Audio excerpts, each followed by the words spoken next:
அகமதாபாத் விமான விபத்தில் உயிரிழந்த ஒவ்வொரு உயிருக்கும் பின்னால் உருக்கமான கதை இருப்பதை பார்க்க முடிகிறது. மனைவியின் அஸ்தியுடன் வந்தவர் விபத்தில் பலியாகி இருக்கிறார். அது தொடர்பான அண்மை செய்தியையும் பார்த்து கொண்டிருக்கிறோம். முழு விவரங்களோடு செய்தியாளர் மதியழகன் இணைப்பில் இருக்கிறார்.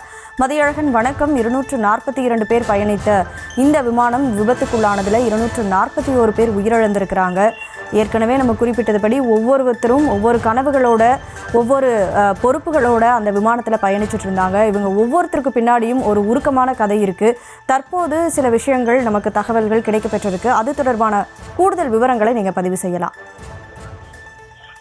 குஜராத் விமான விபத்தில் உயிரிழந்த 241 பேரில் ஒருவர் 36 வயதான அர்ஜுன் மனுபாய் பட்டோலியா, இந்தியாவை சேர்ந்த இவர் லண்டனில் தனது குடும்பத்துடன் வசித்து வந்தார்.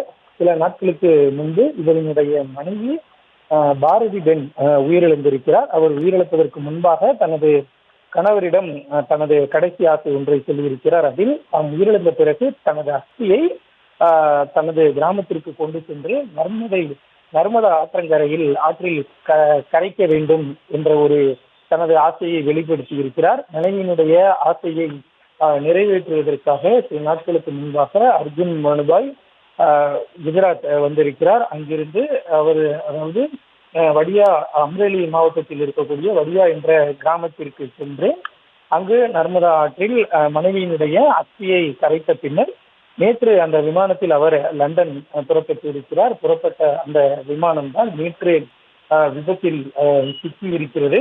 அவருக்கு 2 பெண் குழந்தைகள் இருக்கிறார்கள். 4 மற்றும் 8 வயதுடைய 2 பெண் குழந்தைகள் அவருக்கு இருக்கிறார்கள். அவர்களை லண்டனிலேயே விட்டுவிட்டு அவர் மட்டும் இந்தியா வந்து அந்த அஸ்தியை கரைக்கும் அந்த நிகழ்வை முடித்துக் கொண்டு நேற்று அவர் லண்டன் புறப்பட்டிருந்ததில்தான் அவர் இந்த விமான விபத்தில் உயிரிழந்திருக்கிறார். தற்பொழுது தாய் தந்தை என இருவரையும் இழந்த இந்த 2 குழந்தைகளும் லண்டனில் தவிக்கக்கூடிய ஒரு சூழலானது ஏற்பட்டிருக்கிறது. விவரங்களை வழங்கியதற்கு நன்றி மதியழகன்.